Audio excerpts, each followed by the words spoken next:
Hey guys, welcome back to my channel. Uahage here. This is a video I've been anticipating to make for a while now, so here are my K-pop hot takes. Thoughts I've had on the K-pop community in general. This isn't really an opinion video or confession video, it's more of my thoughts and I will be brutally honest with them. Of course, enough chit chat and on to the hot takes.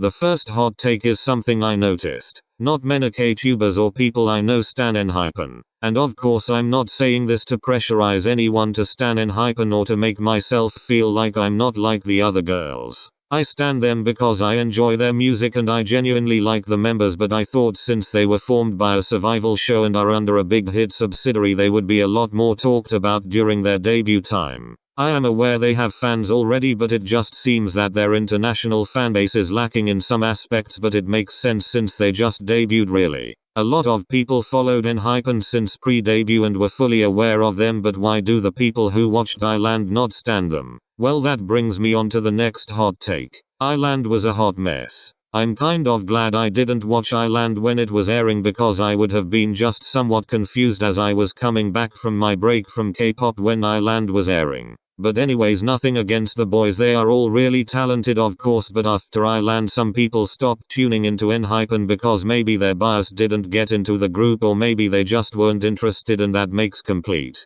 sense as to why ENHYPEN aren't really talked about. Most survival shows never produce the top-notch groups, and it's clear to see the talented ones always get dropped. I mean, K exists. Of course, shows like Island make great TV but can never create something pure. I don't even think Bang PD likes the final lineup, but we been new. Can we just take a moment to remember that there were literal kids on the show? There was no good criticism, and the atmosphere they were in just made it awkward for the trainees to be calm. Island had its good moments of course, but survival shows just aren't really it. Sure, they're interesting but just very anticlimactic. It's always obvious who is gonna debut and who isn't, and everyone knows it, even the trainees. So that's what makes it awkward. I am not even trying to be quirky LMAO because I actually do like some good competition, but Island was just very painful to watch.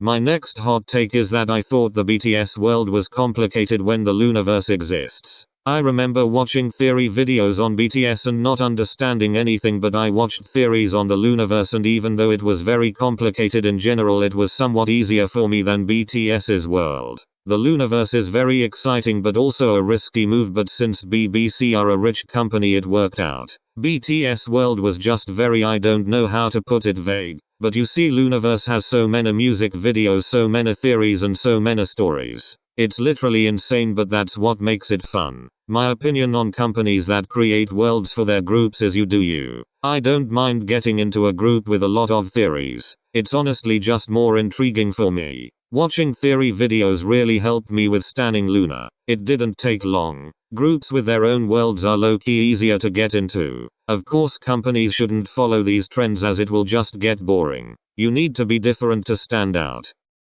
My fourth hot take is, when K-pop idols say they love us, sometimes I believe it comes up as really forced. How can they love people who stalk them? Well, of course not all the fans are like that, but am I the only one that notices that some idols look uncomfortable saying it or just look like they are faking it? This usually only really happens with rookie groups, and I can see why as the years go on idols become more comfortable with interacting with fans. But sometimes I feel like it comes off as forced. Also, this unnecessary fan service is disturbing. All the hugging, staring and kissing gets so overdone it becomes uncomfortable. Why do I feel like the idols are less affectionate to each other off camera? Of course we don't know idols personally, so we can never just assume. It is best to not comment on fan service and just let idols do their thing. My fifth hot take is that I wouldn't be surprised if Koreans stopped listening to K-pop. I am not Korean, so I am not really sure, but I always wonder how it feels to be a non-celebrity Korean listening to K-pop and those cringy lyrics. I wonder how they would feel. I remember hearing that some Koreans think that K-pop lyrics make no sense, but international fans kind of have an advantage. We're not even here for the lyrics, we just enjoyed the beat. K-pop is becoming a bit too westernized, even though there is nothing really wrong with that. But I just feel like K-pop is losing what makes it K-pop.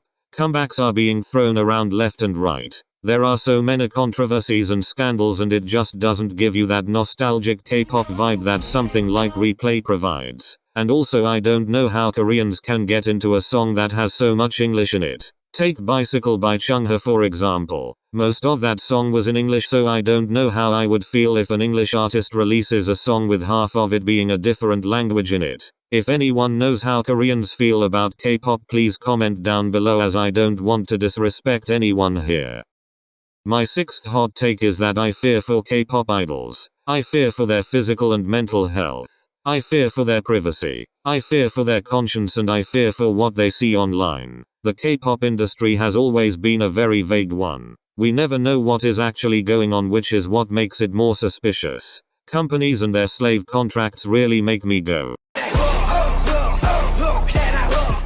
Remember, most K-pop idols debuting these days are still in school. They are still doing exams. They have to be really passionate to keep on going. I originally didn't want to include this hot take, as I know I already talked about this a lot, but it really needs to sink in. I saw that ENHYPEN members confessed to getting psychological help after I land. Heesung even said he was glad to finally see a professional therapist after I land part 1. Y'all, I shouldn't be laughing, but why is this making me cackle mayo?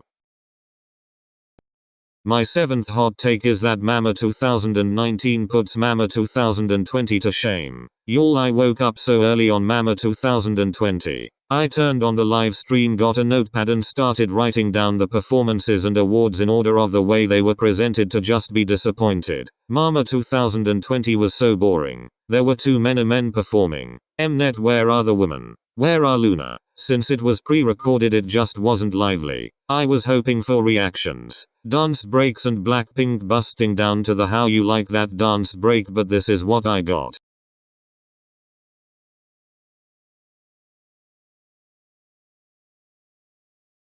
Of course I am aware the situation we were in was the cause of everything, but still they should have just cancelled the award show. But then again, of course Mama wanna get their views from BTS's performance. Even though in Mama 2019 most of our faves were lip syncing with their mics turned down to 1 and the playback turned up to 10, it was somewhat still enjoyable. Enough of this Mama 2019 slander. People just say Mama 2019 sucked to look edgy, but we are all lying to ourselves. If Mama 2019 sucked, what was Mama 2020?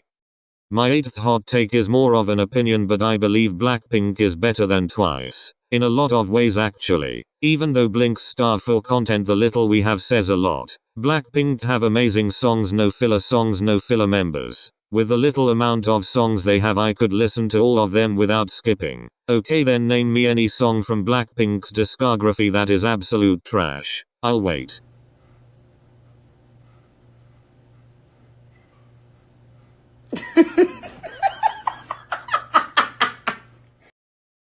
See, nothing. All the B-sides are quality. Of course I am not shading Twice, as they do have good songs and I do really like the members, but Twice just haven't been interesting music-wise since like Feel Special. Especially their title tracks. Not trying to contradict myself, because I do enjoy some of their songs. I do stand Twice, but they are not one of my alts. I am interested in what they have to offer for their next comeback.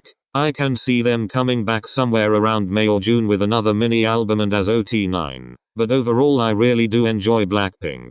I like their styling, music videos and personalities, so yeah. Okay guys, that's all of the hot takes I could really think of. Please don't think I am trying to be edgy making this video. All these thoughts just came to my mind, so I decided why not just make a video. Also, I labeled these opinion thoughts things as hot takes because I just didn't know what to label this video as. Please don't take it seriously. If you disagree with anything I have said, please feel free to educate me in the comments. Okay y'all, I hope you enjoyed my unpresumptuous commentary. Thanks for